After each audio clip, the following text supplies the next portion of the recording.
Okay, this one's going to be a little bit longer.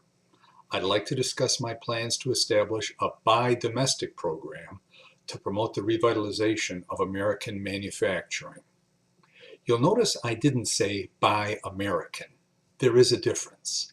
By saying Buy Domestic, we're actually saying Buy Made in America, although that may not be what you think of as the American brand.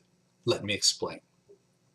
Many of our large corporations are actually conglomerates. This means they're involved in a number of businesses. They may be best known for one or two things they do, but they actually have their fingers in a number of pies. They've diversified. This is true of our automobile companies. Producing vehicles is just one thing that they do now. Taking this one step further, many conglomerates are multinational. This means that they produce and sell goods in a number of countries. If they produced goods in just one country and shipped them around the world for sale, they'd be exporters. But since they produce and sell in various parts of the world, they are multinational conglomerates. Again, the automobile industry is a good example of multinational conglomerates. So, I've offered that background as an introduction to discuss some proposals I have for the implementation of import taxes that'll affect the automobile industry.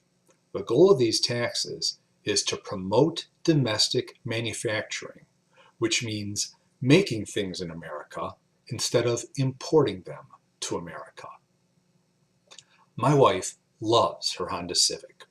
When someone accuses her of driving a foreign car, I point out that it was built in this country.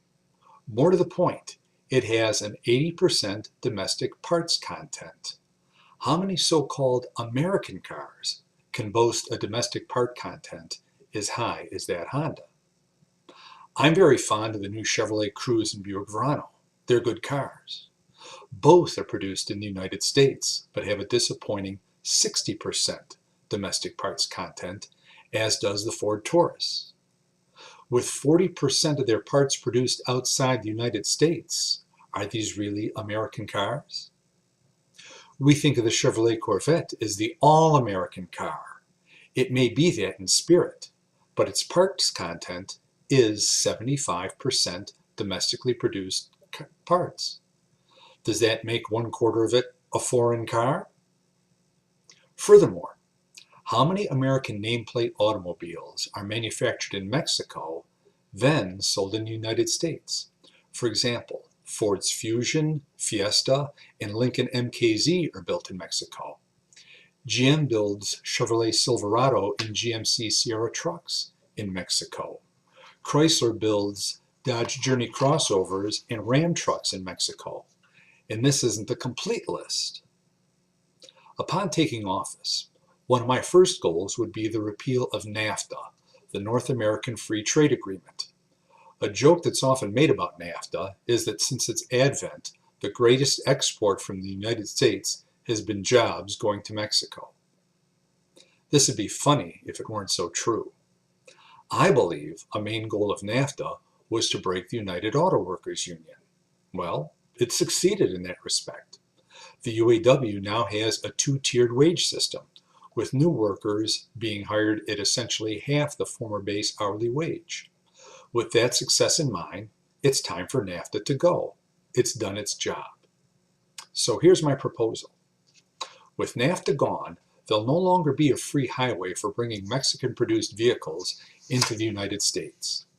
Because Canada is an integral trade partner with the U.S., vehicles produced in Canadian-based factories will be considered on a separate basis, dependent on their U.S. parts content.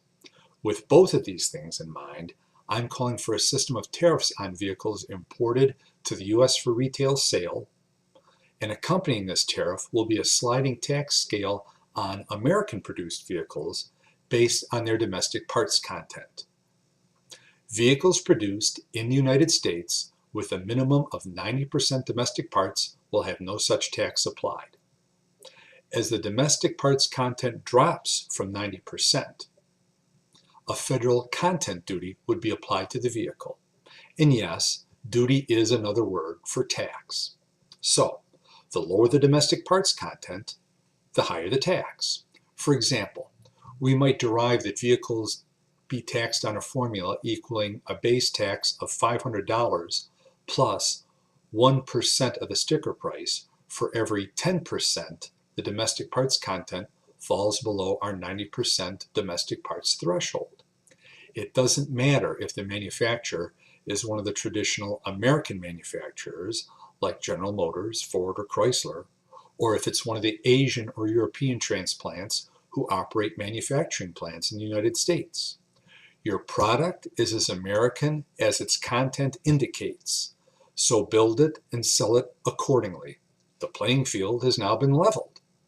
So, based on that formula, a $25,000 Ford Taurus with a 60% parts content would face a duty of $500 plus 3 times 1% of $25,000 or $750 for a total imported parts content tax of $1,250. Vehicles produced outside the U.S., most notably Mexican-built vehicles of the so-called domestic manufacturers, the Detroit Three, are now foreign cars and would be taxed as such upon their import to the U.S. at a rate higher than domestically produced vehicles. The goal of the measures I'm proposing is to foster a re-immigration of manufacturing to this country, especially that of the American marquees. I want American manufacturing plants up and working. I want American suppliers, from the small mom-and-pop tool and die shops to the intermediate parts suppliers to the final assembly plants of multinational conglomerate automobile manufacturers working on our shores. I want gainful employment based on Americans building competitive products, regardless of whose nameplate is on the grille of the finished vehicle.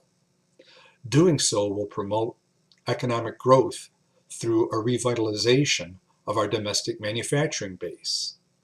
That is simple economics.